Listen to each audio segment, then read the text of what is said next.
ছোটবেলায় মা যখন মামার বাড়ি যাবে বলতো ভার্সেস বড়বেলায় মা যখন মামার বাড়ি যাবে বলে। ছোটবেলা, এই মা না আজকেই মামার বাড়ি যাবো, তাড়াতাড়ি রেডি হ। আমরা মামার বাড়ি যাব। যাবো তো, একটু পরেই বেরোবো। আমার তো খুব মজা হচ্ছে, কতদিন পর আমি মামার বাড়ি যাব। কতদিন পড়াশোনা করতে হবে না, কতদিন স্কুলে যেতে হবে না, খুব মজা হচ্ছে। খালি ভাই বোনদের সাথে গিয়ে খেলা করব। হ্যাঁ মা, তাড়াতাড়ি ব্যাগটা গুছিয়ে নাও।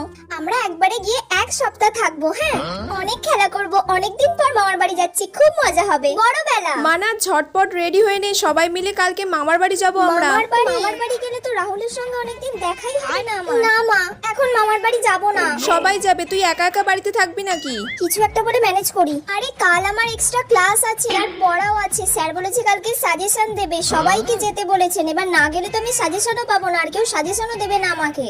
তখন আমি কোথা থেকে সাজেশনটা পাবো? আর পরীক্ষাও সামনে চলে এসেছে। ঠিক আছে, তাহলে তুই থাক, আমরা যাচ্ছি। তুমি যাও, ঘুরে এসো।